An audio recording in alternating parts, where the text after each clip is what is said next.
Welcome to Overtime, your one-stop shop for all things RLCS and Rocket League eSports. I am your host, Wavepunk. Joining me on the desk, James Bot Lawler. You know them well, guys. We're here. Yeah, RLCS Overtime. We've been wanting this for a long time. Just a place for us to sit down, talk about everything that's been going on during the long weekends where we get to see every single team battle it out back to back to back. We don't have a lot of time to really break things down in depth, so we're excited because now we get to talk about it, break it down, and if you don't have time to sit down and watch all the broadcasts, you can watch this show and get caught up. Yeah, it's exactly as you said. We just don't always have the time to really fully explain kind of the interest.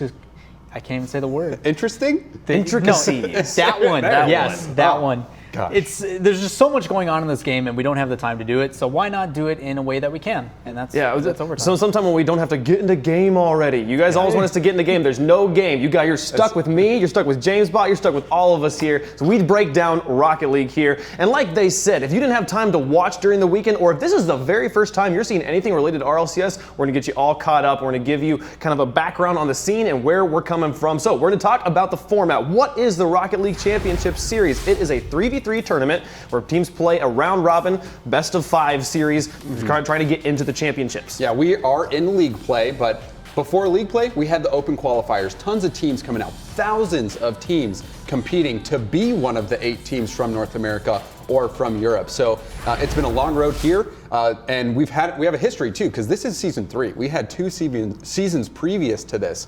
So yeah, we're gonna get everybody caught up. No, it's exactly like you said. Season 1 ended in Hollywood, season 2 in Amsterdam recently in last December. But season 3 has always heated up and started really quick. And I'm excited to get to break this down in a detail to where you guys understand, like, oh wow, I did miss something. So stay tuned. It's short and sweet, hopefully. Yeah. Hopefully, and it did start, as you said, starts with an open qualifier. Tens of thousands of players signed up to play, and we narrowed it down to 8 teams in Europe and 8 teams in North America. This year, for the first time, we're gonna have teams from OCE as well. We're excited. We'll get into more of that later. But these teams all gonna be competing for regional prize pools that give them berths into the world prize pool. We'll talk about the regional prize pools first, though. First place gonna be taking home $10,000, all the way down to 6th place, which will be getting $6,000. Yeah, and again, this the whole goal for the regional championship, finish top 6 from league play. We're in week 1 of league play. We've got 5 weeks of league play. These teams really fighting so that they can finish in the top 6, because even if you come in as the 6th seed,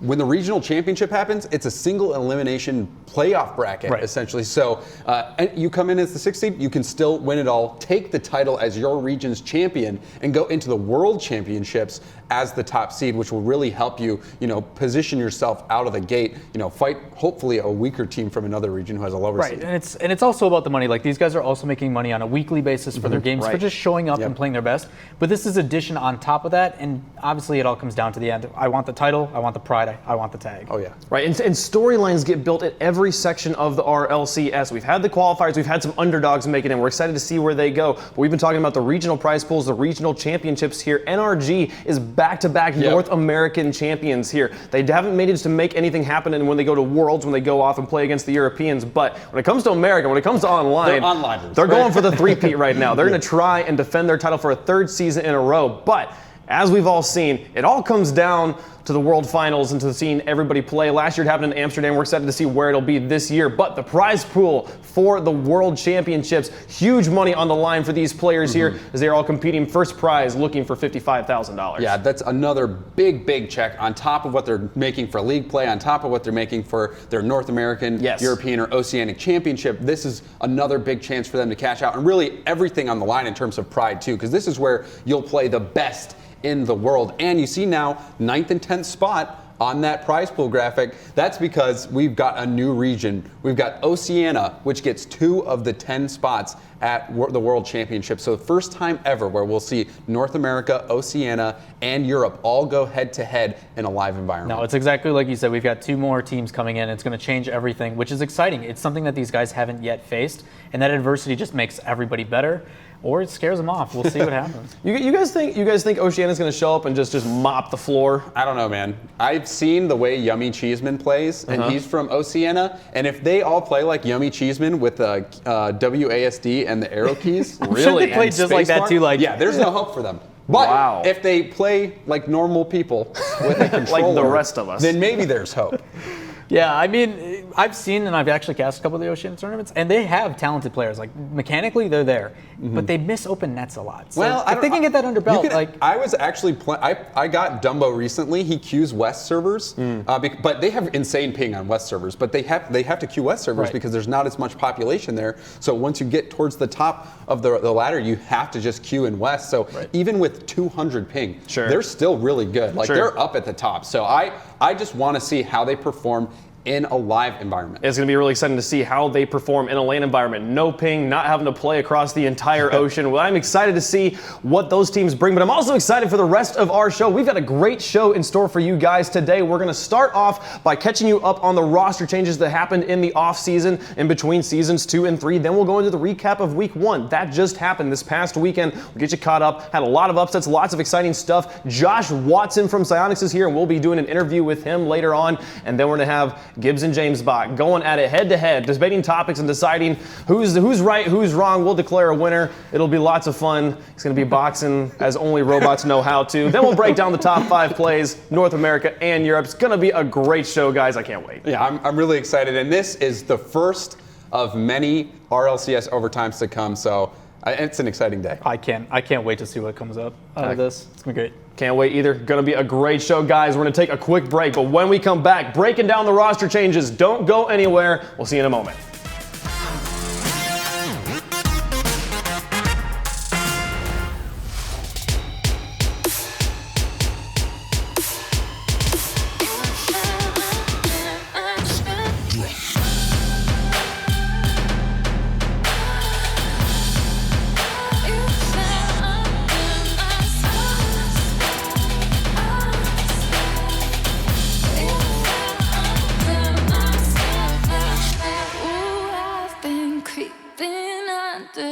Skin for so long.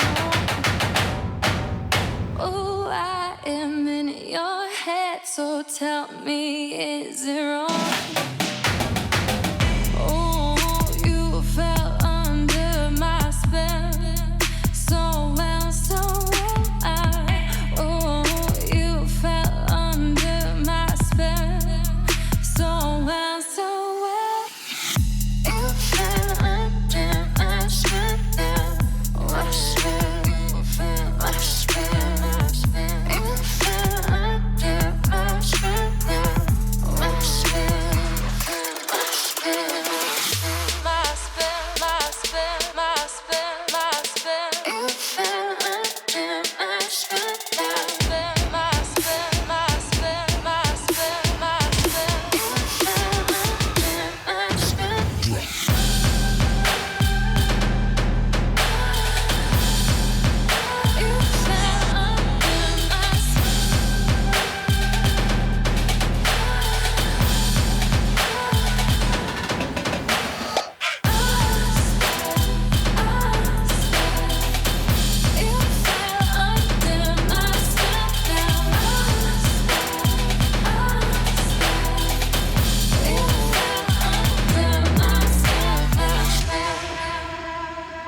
Welcome back to Overtime, ladies and gentlemen. I'm your host, Wave Punk, and joining us on the desk, Gibbs is here. He's in the house, ladies and gentlemen.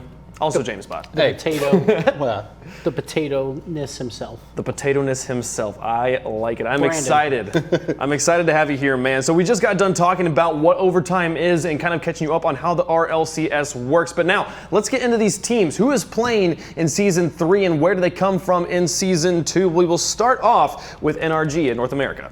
NRG, a team that made a huge roster move in the offseason. Again, they finished back-to-back champions from the online portions going into both World Championships, and they decided to mix it up this season. They dropped Sad Jr. and picked up Garrett G, widely believed to be one of, if not the best player in North America.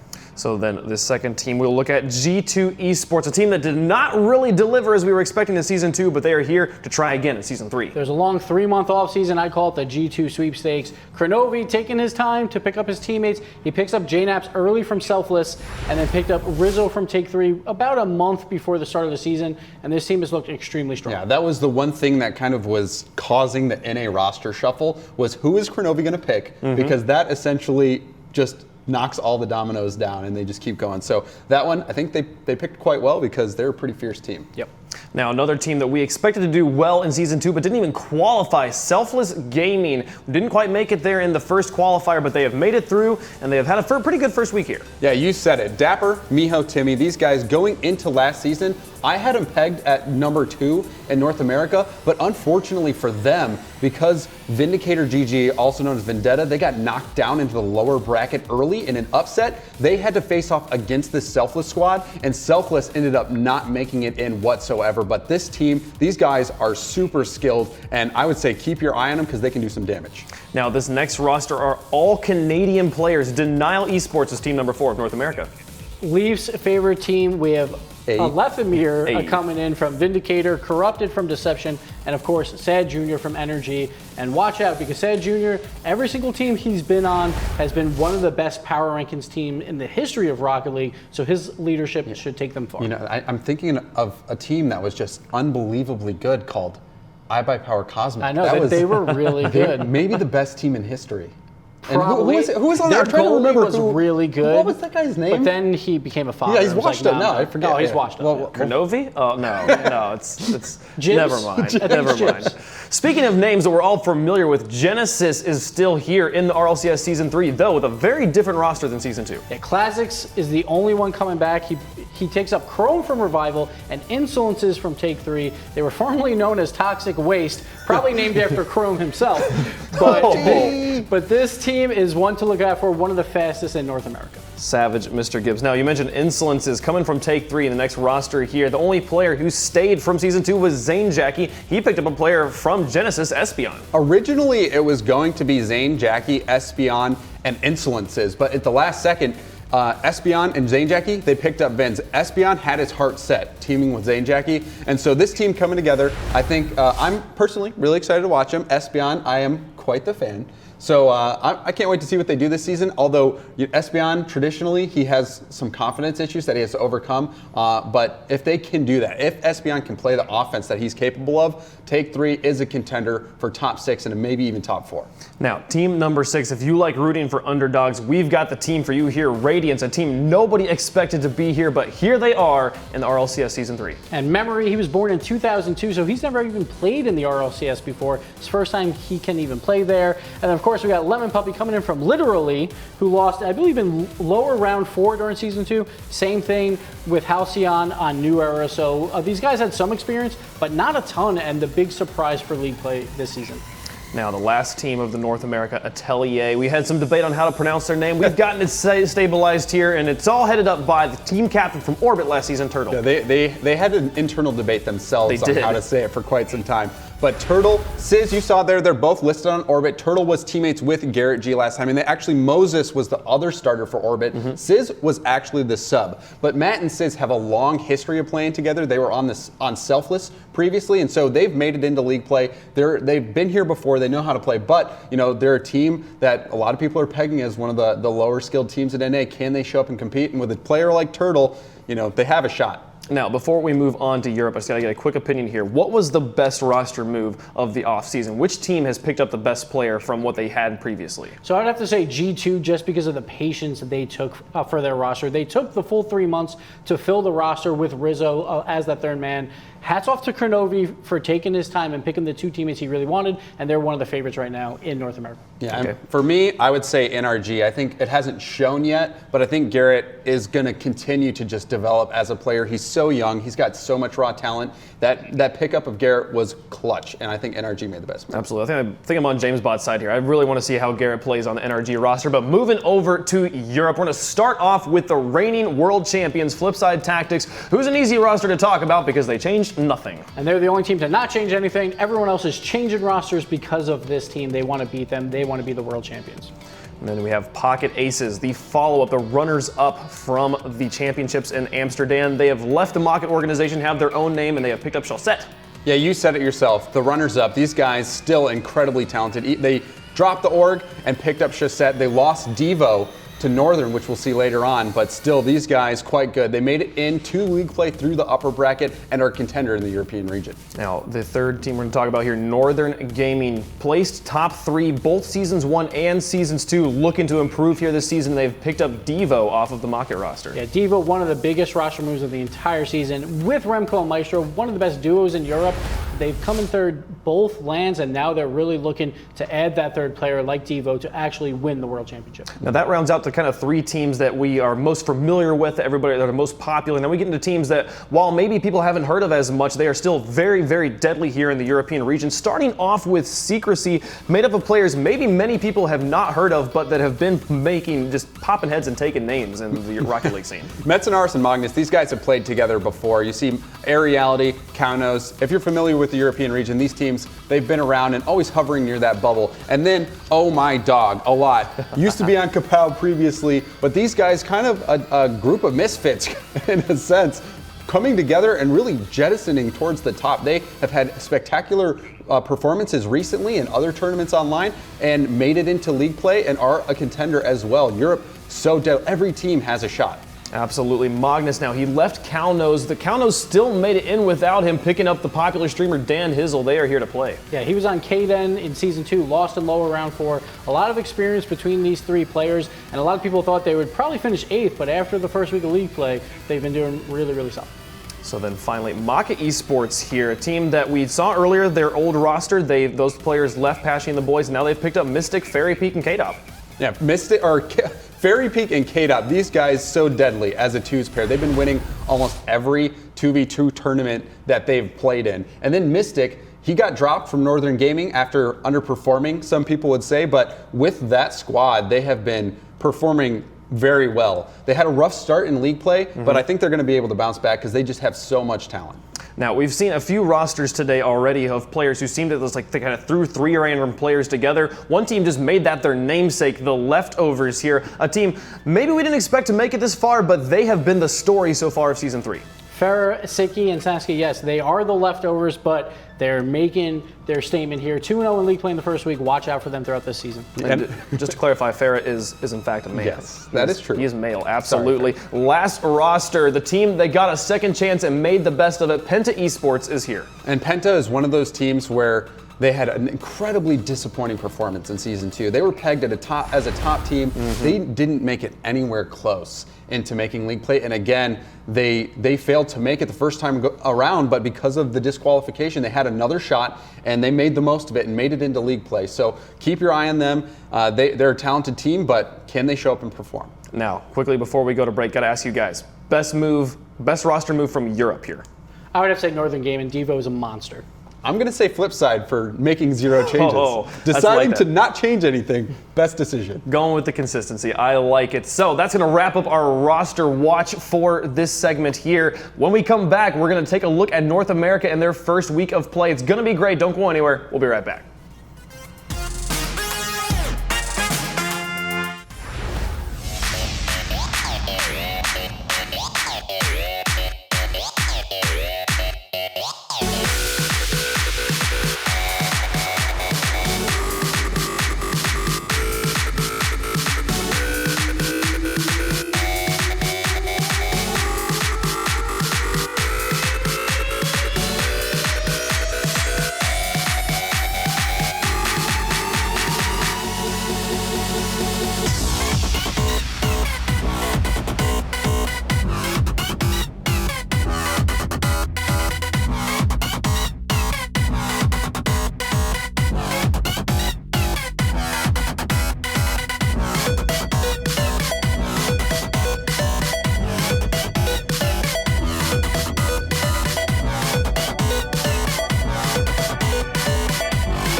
ladies and gentlemen, I'm back here we got the beard. We swapped out the bot, we've got a beard now. I'm excited that he's here, and we're about to recap what happened in North America. If you missed this weekend, it was a killer. Such exciting action all weekend long, and we got started off with Selfless versus Genesis. Selfless coming out of the gates swinging in both of their matches, had to run a different roster in both games there, but managed to get the win both times.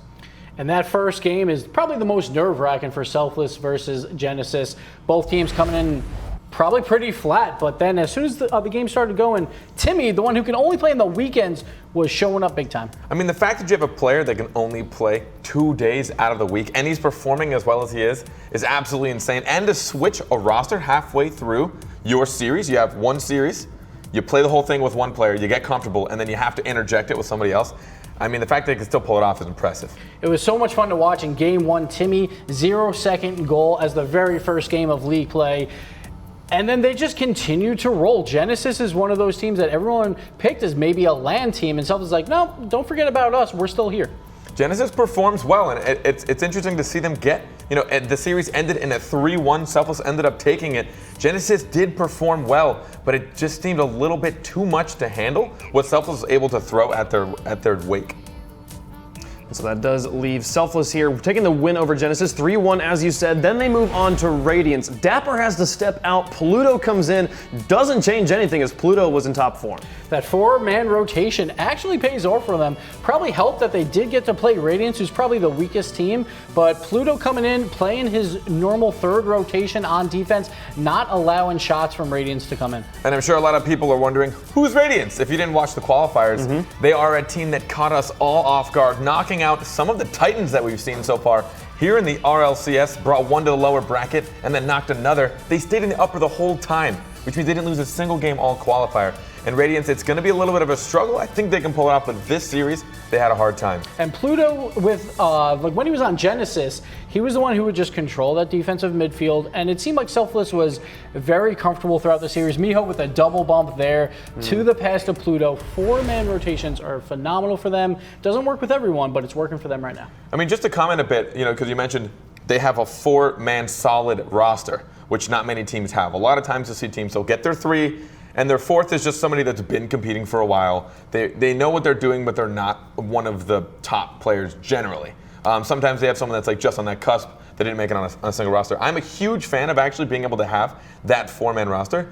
There was a team a long time ago, Zero Effort, when they were competing in a community tournament. They would actually tactically sub in halfway through a series because the rules allowed it in that certain specific tournament. I mean, as long as they were on your roster, you were allowed to put them in halfway through. So even if they were all playing really well, they just sub in. And it worked for them against certain teams that were really good at honing in and couldn't adjust as well. And I think it's a really interesting tactic to be able to pull out if you need it, that from one series to the next, you can put in somebody else if they're not performing. But my main concern is trying to make 4 players compete at the highest of levels, and then having to worry about like who's actually going to start, say, for playoffs with a 3 versus 6 seed. It's a best of 7. You have one chance at it. You're probably not going to sub in the middle of the series. I would rather focus on just 3 players. It is great to have a 4th, but when it matters the most, you only need 3 on the field, and I would rather just try and practice with those 3. Now, Selfless had a strong start here in week 1, getting their second win over Radiance, who, if you want to cheer for underdogs, Radiance is the team for you, but they struggled in the first week. They went up against Selfless, and then they hit the reigning North American champions, NRG, as they showed up in top form. And honestly, this game was kind of rough to watch at times with NRG not worrying about goals too much, just worrying about just keeping the pressure on. It took Radiance 9 minutes to get a shot on net. That is actually, I did not know that. That is an uncomfortable statistic to have to deal with. But NRG, a team that has always been comfortable controlling the field. And they are a team that just these 3 players alone, we have seen show up at the RLCS time and time again, and Radius being the newcomers. I mean, it's like walking up to like a 7-foot person and just like not being intimidated. You're going to, no matter what, be intimidated with just the experience NRG has. And what's crazy about it is Fireburner and Garrett are coming over, number 1 and number 2 goal scorers, and now Jacob leading the lead for NRG with 4 goals during that series, and he continued it through into the second series as well. In the second series here, they go up against Turtle's new roster, Atelier and NRG. We talked a lot about Jacob this weekend. We talked earlier, you said Timmy got a buzzer beater. So did Jacob in this series, both of them in game number 1. This was a really entertaining series. A Turtle with that mind game, like in overtime, was great to see. And then Jacob, the highlight reel of Saturday, was just playing phenomenally. Now, Atelier is a team that I really wanted to watch coming into it as soon as I found out they were a roster, because the Matt and Sis duo is a duo that I've always been just a fan of. These guys dominating the duo ladder in competitive play. Every 2 tournament they joined for like 7 months, they just won. They're so good together, they've got a lot of experience, and bringing Turtle into that, I think it might take a bit for them to really mesh together, but giving them a few weeks with experience, I think they're really going to start coming out. Now, we saw Selfless start off the day 2-0, then NRG shows up, also gets 2 wins under their belt. And this poses the question, with NRG, we see them show up, they dominate in both Seasons 1 and Season 2 on online, struggle at the LAN. Is that when you're going to have a three-peat here? Are they going to be able to take it? Are they still number 1 in North America online? It's very possible. It's so tight between probably just them and G2, I think, for that number 1 spot. But they make a really strong case. Over the past 3 weeks, they've beaten G2 twice. So they have that number 1 spot right now. I'm still waiting for that matchup later on, where it's G2 versus NRG when it matters most. Yeah, I mean, it's tough. I want to give it to NRG as far as like who I think right now is the dominant force in North America. But again, not seeing them go toe-to-toe on the RLCS just yet, it's a prediction I don't want to make, because I think G2 in general has, just immense skill all around. And you look at NRG, I think the ways they approach the pitch are so much different. You look at NRG and you've got Jacob, who just does wild things all over the place. Fireburner, who's just known to constantly score. Garrett, he made It's just Garrett. It's Garrett. he got the nickname Oh My Garrett for a reason. He does something impressive every single game. I think they both have a different tone when they step on the pitch and when they start going into a game. I don't want to make the prediction, but my heart wants to go with NRG right now. Now, you guys brought up G2, and the story of North America this weekend was G2 versus Atelier. This match looked like G2 was going to be swept, but then they come back in 3 games in reverse sweep. They lost game 1 4-0, and everyone's like, is G2 pulling the same thing that they did in Season 2? And it sure was looking that way. Turtle was playing out of his mind. The entire squad was really, but then all of a sudden, after the 2 losses, JNaps shows up. It can't feel good, and this is what I mean. G2 has the capabilities, but their tendencies to do this sometimes, where they just look scary. They bring so many series to game 5. We've seen it time and time again, where they're not able to start off strong, and they come into their skin sometimes a little bit too late. This time, it was just in time. And then this mind game from JNaps, I believe we're seeing it here, but was a phenomenal play in overtime to pull this mind game off on Matt and get the block to win. What a reverse sweep there. And then they just keep the momentum going versus Denial. Going up against the Canadian squad here. Denial, first time on the RLCS stage. Glad to see this organization here. Not a bad start overall for them. They do drop their series here to G2, but they are able to take it in the next one. This was the first 3-0 we saw of the day, so the day had gone long all the way through here, and this is the first time we saw any team pretty much have dominance throughout the entire series. And I think, as we know, G2 is a team that they kind of ramp into their skill. They start off cold, and then they always ramp up into their skill, but Denial, not a team to laugh at. And it was very controlled by G2, but they only won 2-1, 2-1, and 2-0, so it was still close for Denial, and they kept their heads up going into this last series, where we see yet another sweep. Yeah, they were able to take on Take3. Both Genesis and Take3 rosters from last season that only played 1 game here in the first weekend of RLCS did not go well for Take3, but they're only down 0-1. So Denial was able to get the win. Yeah, Take3 looked really rough during qualifiers as well. Vince had to kind of carry them. Zane not playing well on the defensive end, and we saw a lot of Espeon player cam where he kind of just looked lost. Very similar situation here for Denial. Vince didn't look as strong, but it's very hard to carry a team in back-to-back weeks. I've been keeping an eye on Take3. I think they definitely have the capabilities of being one of those dark horse style teams of just surprising one of the top tiers 1 week and just maybe dominating them. But the problem that I see and what it seems to be is that no one really takes control. I know you don't really need a captain on field per se, but in communications and in decision making, I notice a lot of teams that thrive have someone that's always there to tell people like what the right and wrong decision are at times. Espeon, great player, lacks a lot of confidence. And I think Zane Jackie has always kind of just tried to play the pitches of what's going on and mold to what's going on. And since no one's really taking that lead, we see a lot of hesitation in just small plays. Every now and then it's like, I'm on a ball cam and I'm watching Espion. I'm like, all right, he's going to go for this. He waits about half a second and then he goes. I'm like, I shouldn't know before when Espion's going for a ball. I mean, he's a way better player than I'll ever be. So it's just that small hesitation, I think, is the only thing that's stopping them from really putting up the competition right now. So, I mean, this is a good kind of transition into it. As we look at the standings here, you'll see Take-3 is kind of at the bottom of the standings at the moment after only 1 week of play. And is this a situation where Take-3 needs to be worried after dropping that game? I would be extremely concerned for them because 2 weeks in a row where they really haven't showed up, when a lot of people thought they might be the 4th best team right now going into it. Right now, it does not look like that at all. It looks like they might even miss playoffs to me right now. Vince is the only one that has shown anything at all for the first 2 weeks. So Zane and Espion have to get that confidence back, which is really hard to do. Probably the best way to do it is to play community tournaments and hopefully get a win throughout the week and then bring it into the RLCS on Saturdays. And good for them. They only played 1 match this week. Yeah. So as far as having a bad week and feeling down on yourself, this is the best week of all, right? They only had 1 game this week, so you can take that loss in stride. You can understand, okay, we can start off with 1 loss, but a lot of teams had to get a loss this week, so they're not in the dirt just yet. And I think now's the time to kind of reset and realize, what are we doing wrong? Why are we struggling against these teams that are really bringing it to us? Well, that will wrap up our summary of the North American region for week number 1. When we come back, we're going to hop the pond and go over to Europe and see what happened over there. If you thought North American was exciting, hold on to your seats because Europe was even better. We'll be right back.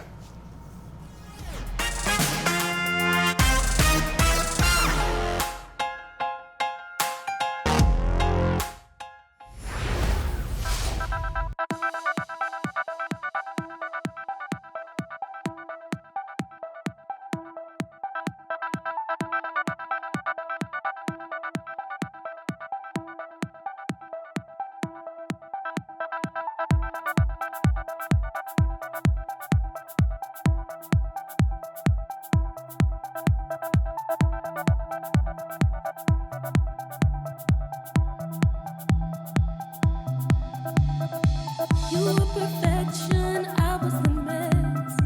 I lacked emotion, you did your best. I was behind you through every step. You lost your way and you fell instead.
Back to RLCS Overtime, where we are in the middle of abbreviating and kind of recapping the weekend for you guys here. I'm Wavepunk, we got Gibbs, we got Shogun on the desk, and we just got done talking about North America, and now we're going to be moving over to the Europe region. I am excited, guys. This has been some fantastic Rocket League action we've had. Saturday was insane. Sunday probably got even crazier for these matches. So to get right into these highlights, every single team showed up in a different way throughout the entire week. We start off with Cownose versus Secrecy, a team that no one's really talking about, but all the experts are saying Secrecy is the team to watch out for. And Cownose is like, wait, hold on, we might have a bad logo, but our team is great. That's not a bad logo, that's an awful logo. But Team Secrecy, they have been doing so well off the offseason. This is not the start that they wanted at all. Whilst Cownose, this was not a game they was expected to win, but in the long run of things, that was essential to get that W. And it just seemed weird from Secrecy with a lot not playing all that well, a lot of defensive mistakes.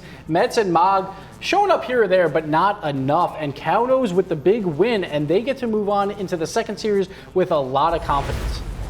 In that second series, Kaunos going up against Penta eSports. They just picked up where they left off, continued on here. They take it all the way to 5 games, but Penta is able to pull out the win. And Penta, the team that qualified on that last chance qualifier because of the unfortunate disqualification of Zentox, they get a second chance. They made it count, go 9-1, and then they show up in this series just barely beating Kaunos. A lot of people thought Penta would have had this win a little bit more comfortably, but it came all the way down to Game 5 where they played on Wasteland. I don't think any team that hasn't qualified up to this point has got more RLCS experience than Penta Sports. They took on Kaunos, who were obviously coming up high from their previous win, but they completely shut them down towards the end of that. It took them a little while to get into it, but as soon as Penta got themselves into their own rhythm, they looked unstoppable in that Game 5. And it was really exciting to see Kaunos choose Wasteland as a deciding Game 5, and it backfired. Like it's backfired on everybody else picking on a non-standard map.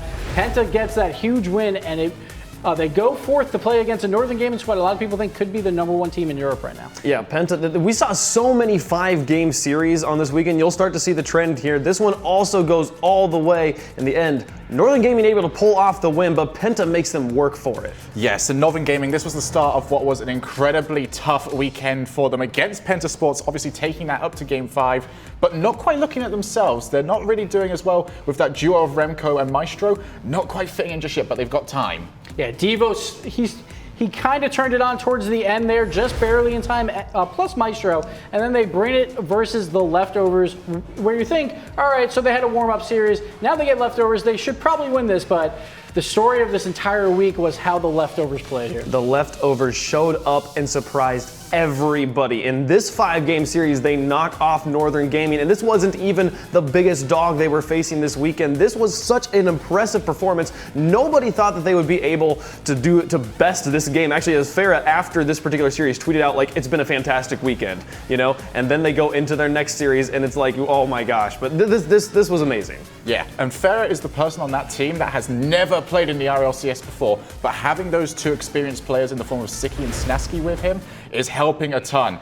And now we look here at Flipside versus Leftovers, and this was the one we can start looking at and just go, this team should not be called the Leftovers. They should be called the Marathon, because they always take it as long as possible. And the Leftovers were just happy, like as you said, about Northern Gaming. They're like, we had a great week. It doesn't matter like if we lose the Flipside. And it looked that way at first, going down 2-0, but then Leftovers making the insane comeback, and then we see probably the best call from a Spanish cast ever with the Ferrer goal, which was so much fun to watch. I mean, I think that particular play is a testament to how, if you have good plays, the casting just gets better. I think every single broadcast had an amazing call on that Farah play. And that series started with a 5-1 in favor of Flipside and ends with that sort of play with like a 3-0, I believe, was the scoreline on that final Game 5 as the Leftovers take the win. We saw Farah, he quoted his "That's a fantastic weekend" tweet with the quote, yeah, it wasn't over yet.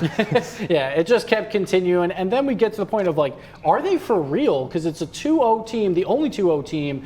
And honestly, I think no one knows right now because Europe is so wide open. Well, they've now taken out their 2 biggest dogs, and with those 2 wins, they've pretty much almost guaranteed themselves a spot in at least the playoffs. If they can keep this streak going, however, they can keep it going with only losing maybe 1 throughout the entire season, then they could take automatic qualification to the LAN. And the question on everybody's mind is, are Leftovers for real? Was this a one-time instance? Are they just going to fall apart for the rest of the season? I personally, though, feel like you conquered your 2 biggest enemies right up here in the front. Like, as long as it doesn't go to your head, as long as you keep playing as hard as you were in week number 1, they should be okay. They should really push for a top 2 seed right now because they just beat 2 really tough opponents. As long as they get like 3 more wins, they have a good chance. And not even worrying about playoffs for Worlds, you don't want to be in that 3 through 6 spots because all these teams are so good.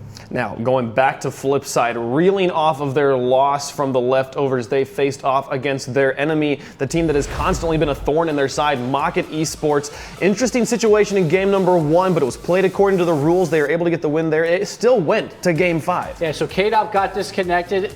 And the rule states if a player gets disconnected, play must go on because teams could start purposely disconnecting and then trying to throw games that way and try and get restarts. So it's just the way it had to be. Flipside were good sports about it. Mocket was also great sports about it. Then the remaining 4 games was an extremely close series, and Flipside just barely beating Mocket. The first time that they have beat them in over 2 months. Yep, certainly a huge result for them, not going 0-2 in their very first week. So we're not going to get a complete repeat of what G2 had happened to them last season. And then we had this, Pocket Aces versus Mocket eSports in a must-win series for Pocket and Mocket. And Pocket, they just beat them last week versus Mocket, and I thought that was kind of fluky, but I should not second guess Pashy. He is a phenomenal player. He showed up once again, and Pocket looks so strong this week, and I will never second guess them again throughout the rest of the season. No, it is so much fun to watch Pashy plus literally any other two players that he puts together. He makes a team that competes at the top level every single time. Both he and Sicky have put together rosters who are on fire right now and could both qualify for LAN a third time here if they're able to do it. I would be very, very impressed. It's actually kind of going back to the leftovers because, again, they are the story. Someone posted it on Reddit that this would be the only Sicky would be the only player to make it to LAN 3 times under 3 different teams if he were able to pull it off. 6 different teammates would be absolutely insane, and right now it's looking pretty good for them. But on the other hand, for Mocket, like a team a lot of people thought like probably a top 2 team, they probably can't get a top 2 seed at this point unless they go 5-0, hope for some tiebreakers. Now they got to worry about just making playoffs, which could be extremely rough for them. Yeah, and the biggest problem though is even if they go 5-2 and try and go for a tiebreaker, the 2 teams they've lost to are ones that they would likely have to face off against in that tiebreaker, so they might already have lost that spot. Exactly. So every single game mattering so much here as we take a look at the European standings. It might not look like much as we've only seen at most 2 matches per team, but still the leftovers crowning the top as the only team to go 2-0 in Europe. And we see so many ones here. No team really pulled ahead except for leftovers with the toughest schedule of the entire day. But now after all these losses, we don't really know who is the best in Europe, and it's wide open. We saw 4 weeks left. And for Mocket's sake, it's actually pretty good that everyone else lost, that they don't have to make up as much ground because there's a lot of other teams that are only 1 game ahead of them. Absolutely. So such an exciting weekend there. As you said, leftovers, hardest schedule, and they came through, getting the 2-0 in an exciting fashion. Excited to see how they're going to do as we move forward in this season. But that does it for our recap here of week number 1. We're excited to see where week number 2 will go. But first, we're going to have an interview here with Josh Watson from Psyonix, one of the directors of esports at Psyonix, and I'm excited to hear what his opinions are on the RLCS and on Rocket League esports in general. So when we come back, he'll be here. Don't go anywhere. It's going to be great.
Ladies and gentlemen, welcome back to Overtime. I'm your host, Wavepunk, and I am joined here by Josh Watson from Psyonix. Dude, I heard you wrote this song? I had a little hand in it. A little hand in it? Yeah. That's super cool, dude. I love the music stuff. So tell me, what do you do at Psyonix? What is your involvement with Rocket League eSports? Well, I am the head of eSports for Psyonix, so pretty much anything you can imagine, I have a little part in. I work very closely with the guys at Twitch for the RLCS, and then all the way down to our events and the tournaments we run at things like a PAX or South by Southwest, down to our community guys who we really love. So I just honestly, it's everything in between. Yeah, it's super cool to see that Rocket League's been kind of branching out to not just RLCS. And I was at PAX South, and I got to see some of the tournaments that were happening there with some of the pros who showed up and some casual people who showed up, and we were just like handing out T-shirts, and like super cool to see how Rocket League is expanding outwards. And I assume you watch RLCS. I do. Yes. I do. Yeah. Here and there. Who are you kind of like who are you watching? What team do you follow the most? Well, that's kind of a loaded question. Sure. But I watch every weekend with my son, and he is a diehard Northern Gaming fan. So yeah, I mean Rimco, Maestro, just absolutely incredible, and he's super stoked this year because what they have.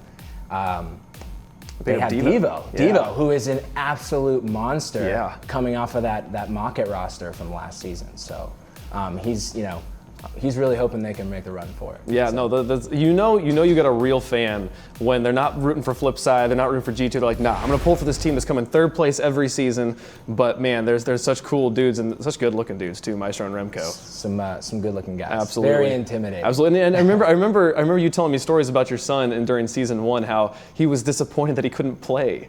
Yeah, heartbroken. Yeah. It's in the rules. We can't have our family members play, and he was training every day. I remember you telling me he was sitting at his computer, he was playing. He's like, I can't wait to be an RLCS dad. And you're like, you can't, son. And he was like, Yeah, I got to break the heartbreaking news to him. So man, well, so you work for Psyonix, who made Rocket League, and Rocket League is a game that caters not just to the pro scene, but to the casual scene. I remember I got into Rocket League because I had a group of friends that I gamed with, and I was like, I want something we can all play. And they're like, oh, there's this game called Rocket League. It seems like fun. And I probably played the game for a good 20 hours before I was like, is there a pro scene? And I was like, as an esports fan already, right? And so like, what is kind of the nature of working at Psyonix where you're balancing this game where that caters to a very hardcore audience who's like, we just want one map with 3v3 forever, and people who loved is like, oh, I love Rumble and I love Snow Day and I love to play casually. Like, what's the balance there?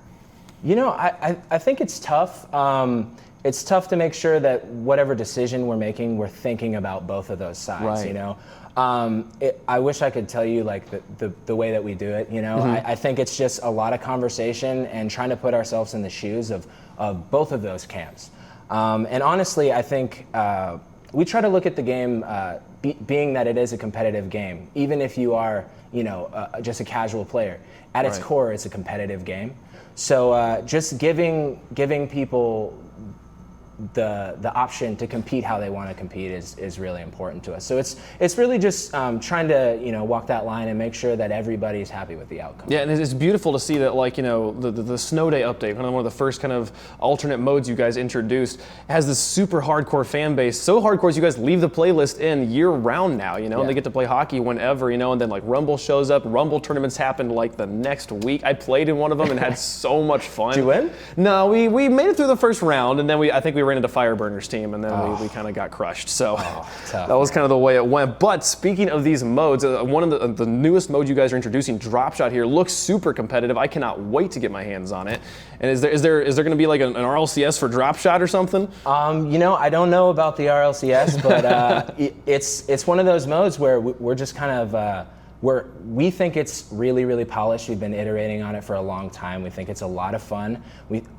In all skill ranges. So we're actually really, really excited to see what the pros can do with it. I think we designed it with us in mind because that's all we know how to play, and I think they're going to change the game like they typically do. Yeah. So how good are you at Drop Shot? Are you wiping the floor in the office? Just terrible. Just so bad. But luckily, I get to just sit behind the scenes and just watch much more talented people do it better. That is so cool. Well, hey, Josh, thank you so much for talking with us, dude. Hey, I gotta ask, who is your favorite RLCS caster, and why is his name Wavepunk?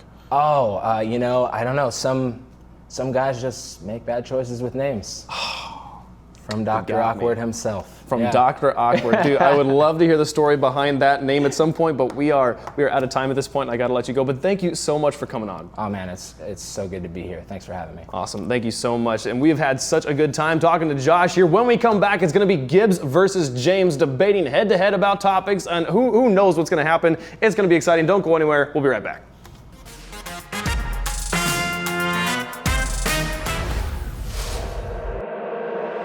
Solar eclipses.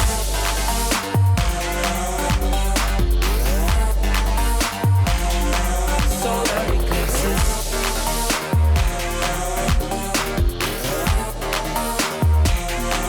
Solar eclipses. Caught up in your gravity, always end up lost in your wake. Intoxicated, maybe we get started again. Caught up in your gravity, always end up lost in your wake.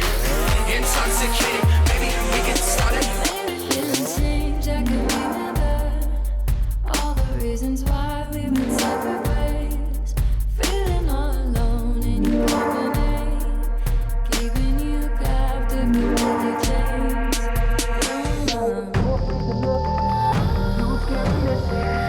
We're night and day, solar eclipses. Too afraid to look, too scared to miss it.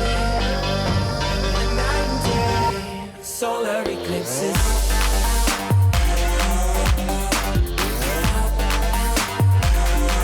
Solar eclipses.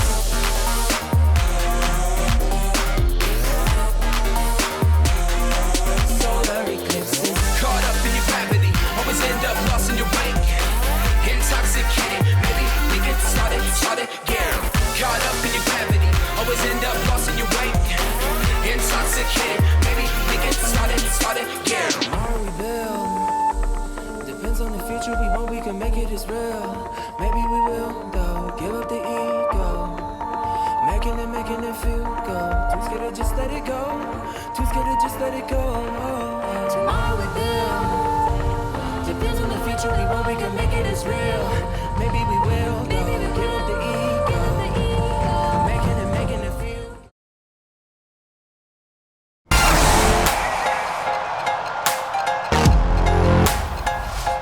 Welcome back, everybody. This is the 50-50, where I get to try and tear apart the best love story of the RLCS. To my right, I have Gibbs, known for his savagery, and to my left, I have James Bott, sadly known for his dabbing. Well, that's dead now. Don't So worry.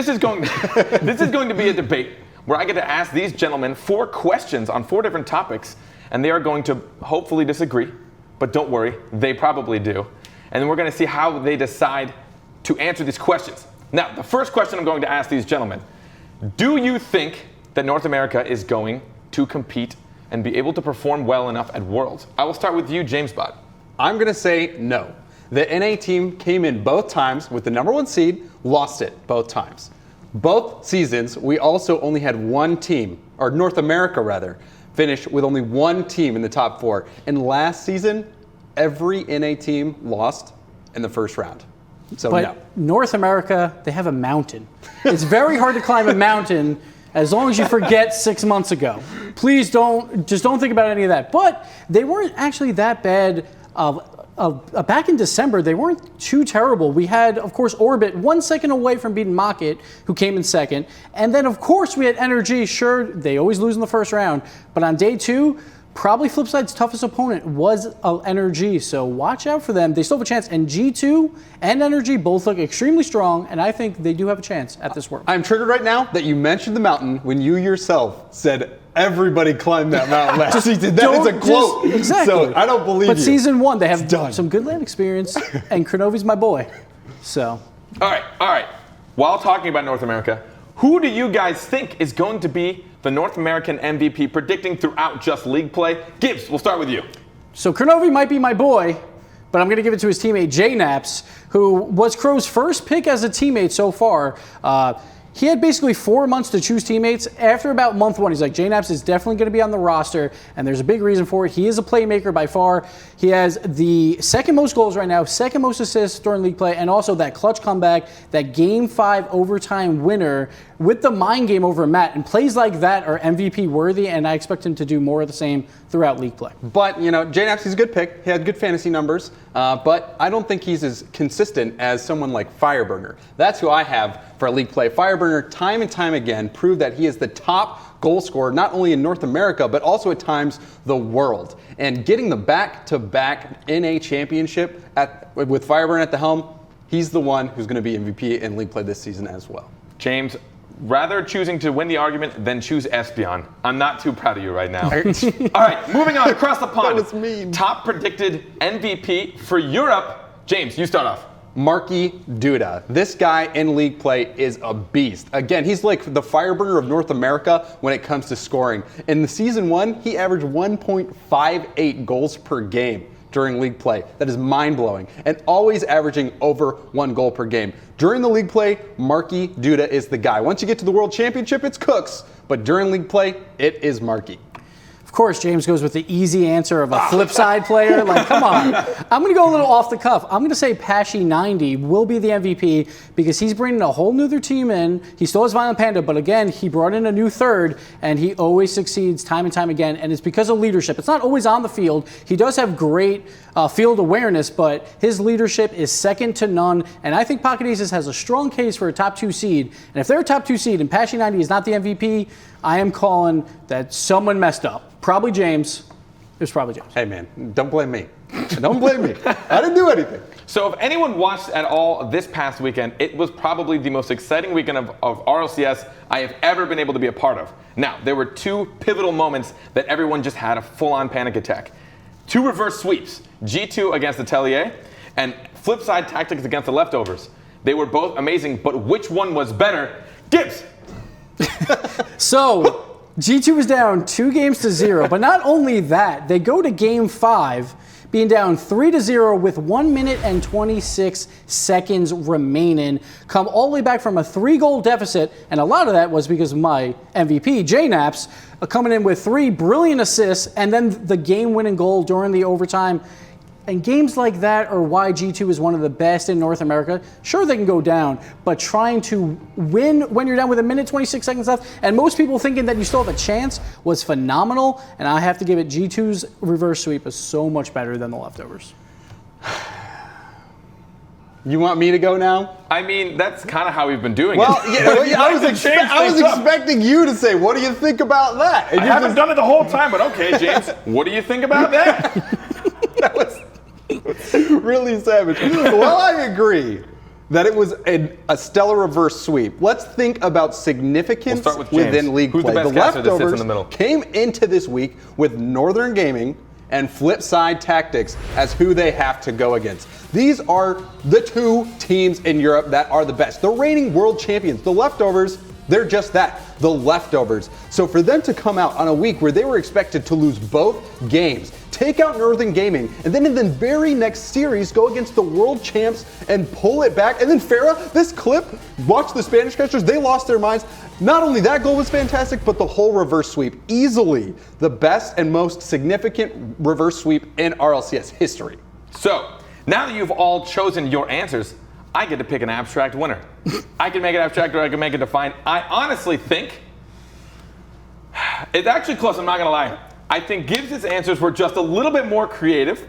I really enjoy the way he did it. If you agree with me, you got hashtag Team Gibbs over here. Oh my gosh, and if you think I'm a complete rigged. idiot, you got hashtag Team Bot. That is rigged. Feel free. Is it? Yes. I don't know, man. You seem a little more edgy. All right, well, you know?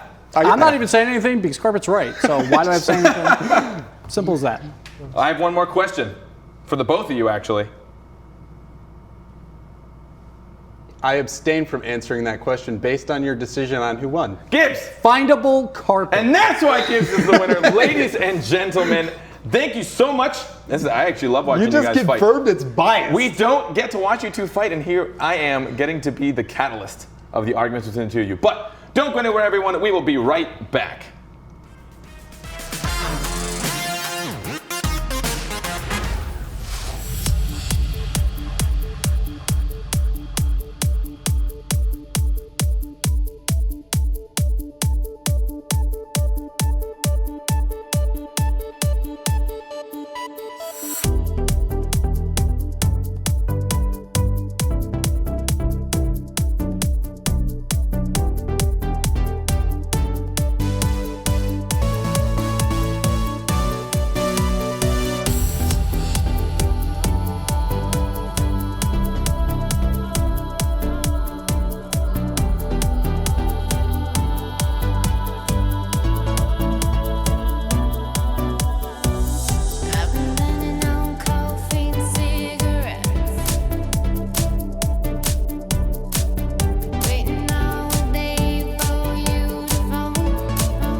Ladies and gentlemen, welcome back to RLCS Overtime. It's been a great first episode here. We've had so much fun. We got one more thing in store for you, the top 5 plays from North America and Europe. To take you through it, it's going to be Leaf and Lawler. Guys, take it away.